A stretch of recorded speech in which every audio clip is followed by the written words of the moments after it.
the embarrassment of riches for this England side is phenomenal. So England have beaten India in the third T20. Don't forget, Outside Edge is the place to be, following all the action. And today's action is going to be discussed with myself, John Norman, former England fast bowler Alex Tudor. Don't forget to like and subscribe as we dissect all the action. It's the most comfortable win. That you see the way India have performed. Yeah, they'll be disappointed, but I don't think they've really had a chance in this game. I think England have bossed them from start to finish. Well, England set the tone early, didn't they, Tudes? 24 for 3 India at the end of the power play. And despite brilliance from Virat Kohli, he needed another Virat Kohli at the other end. India were just 20, 30 runs short. Yeah, blown away, really. I mean, that express pace by Mark Wood and Jofra Archer was impressive. Adil Rashid bowling that first over seems to be working so far. And then obviously you've got Chris Jordan bowling the 6th over, so that's the power play done. And they just blew them away. As you said, you've got KL Rahul out, Sharma out, Ishan Kishan out as well, who's a good young player. He's one for the future for sure. But they were just blown away, and it was always going to be hard work. And I think Harmy said it on commentary, you know, those first 6 overs basically won the game for England. Even Josh Buttler's brilliance at the latter stage in the second half of the game, it was all set up by the bowlers. And as a next bowler, it's exciting to see, because normally it's 200 plays, 190, and the bowlers are looking at their figures thinking, oh dear, it's been a bad day. But it's just great to see good fast bowling, 90 plus miles an hour, coming around your nose hole. Batsmen, as great as they are, jumping around. It's just great to see. Well, it was great to see, but there's plenty to discuss. It's not just about how good England were, but what happened with India. One slip for Wood as he goes into Rahul bowled in! Middle stump at 45 degrees. KL Rahul is in a horror trot at the moment. So India got off to a really bad start. I mean, KL Rahul has had a poor series so far, but what a statement from England. Rahul losing his middle stump. Mark Wood once again bowling around 150 clicks.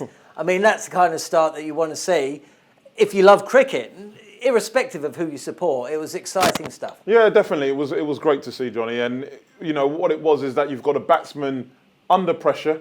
You know, we all know how great he is. People that follow the IPL see that this guy is high quality. But at the moment, which can happen in this format of the game, a couple of good deliveries. He dragged one on. I think it was first game, didn't he? Dragged one on, and this one it was just sheer pace that done for him. It just came back through the gate, castled his middle stump, and as you say, it was high 150 plus kilometres an hour, high 90s. Is just great to see, and to see Mark Wood, who's been chomping at the bit all winter, to just be unleashed. I mean, that first game that we did on talkSPORT 2, he bowled very, very quickly, and he's followed it up in this third game, and it was just too hot to handle for KL Rahul. And did India make a mistake by bringing on Shreyas Iyer ahead of Hardik Pandya? Should they have brought Pandya on as soon as Pant was out, just to keep the attack on the England bowlers? I think we look back, and I know Gerard was definitely, our analyst was saying, you know, Hardik is a destructive player, and he's the one player lower down in their order that can go 30 or 15 balls. But with him coming in, when you've got 2 high-class bowlers in Wood and Archer coming bowling at 90 mile an hour, I don't care who you are, it's very difficult to start teeing off from ball 1. And he was flaying. Archer bowled some good slower balls. He was getting through the shots too early. He was sort of 10 off 12 balls. Then he got a top edge with just 6. That sort of got his strike rate back up. But I'm thinking Shreyas Iyer is a fantastic player, one for the future for sure. But if you've got, you lose those early wickets, then get him in. But with not so many overs left, you're just thinking, get Hardik in. Let's see if he can change the game for us and get that extra 20, 30 that you needed on that wicket. And unfortunately, they came unstuck. And as we say, beaten by the better team today. And then England come out to bat. And it's the Josh Buttler show, isn't it? And you can see why Kohli was so excited when he was out first ball, because India needed to get rid of him quick. And as soon as he started hitting into his straps, it was relatively comfortable for England.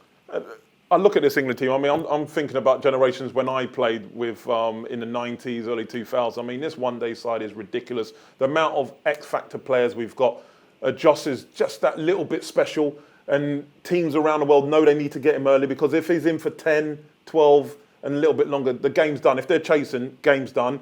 And if he's in for that period of time when we need to set up a score, we're going to get 200 plus with the devastation we have and the depth that we have in our batting. You've got Adil Rashid coming in at number 10, who's got 11 first-class hundreds. I know T20 is totally different, but you've got someone who has the ability to manoeuvre the ball and hit it in different areas coming in at 10. So it's a great headache to have. This England side from 1 to 11 looks very good. You've got guys trying to get into the side.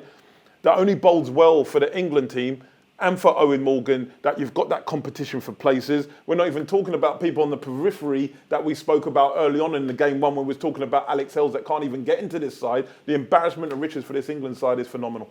Brilliant stuff. Well, let's hear from Jos Buttler, who, like you, paid homage to that brilliant start that the England bowlers got England off to. It was a great win for the side. I thought set up brilliantly in the India power play to take 3 wickets. Mark Wood bowling with express pace again, and those guys were fantastic. Anytime you take early wickets, really sets you up in a T20. We just heard from your skipper, Owen Morgan, and he just made mention of a little speech you gave earlier on the piece. Just give us an idea of, what Owen Morgan has done for your game, and also this side as well, because you certainly play for the guy. Yeah, we certainly do. He's done so much for English white ball cricket. I think initially as a player, he's always someone who played a bit differently, was sort of, I'd say alongside Kevin Peterson, the 2 guys who really did it differently and pushed the game forward. And as a captain, he's taken English white ball cricket from where it was to a completely new place, a place I don't think we've ever been before.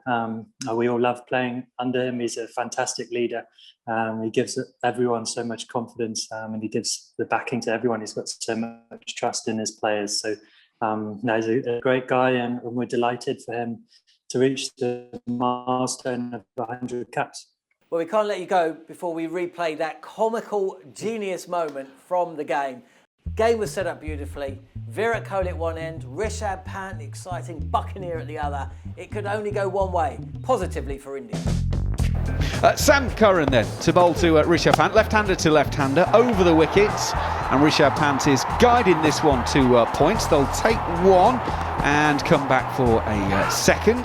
Pant goes to 23. Oh, it's a bit of a misfield. Now there's a yes-no interlude. There could be a run out. There is. Virat Kohli and Rishabh Pant have got themselves in a tangle, and Pant has run himself out. So Kahul went early. The stars from the second T20, Ishan, Kishan, and also the captain Virat Kohli, they knocked themselves down the order. They came in at 3 and 4, but 23 for 4. India started to rebuild, and then there was a pivotal moment in the match, wasn't there? When Sam Curran came on to bowl 11th over, Pant and Kohli starting to repair the innings, and then there was another farcical run out involving the captain and Pant. We were all laughing. I'm sure the Indian fans weren't laughing. No. But it changed the whole complexity of the innings for India. Yeah, it did. There was a rebuild. Kohli and Pant was going really nicely. He got to 25, as you said. Sam Curran's come on. He's punched him to deep point.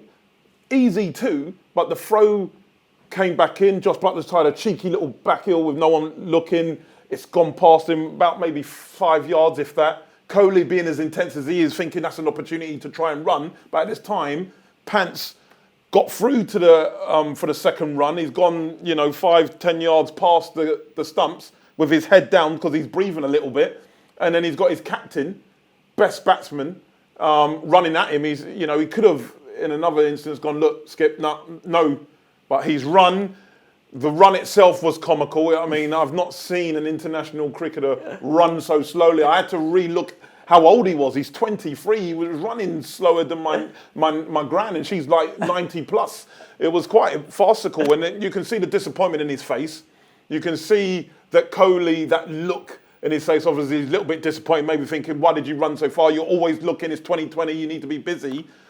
But Pant was going along nicely, and they needed that. They needed that rebuild to try and get themselves to 150, 180. As Harmy said on commentary, they're most probably 20, maybe 30 short with the way England and Jos Buttler went about it.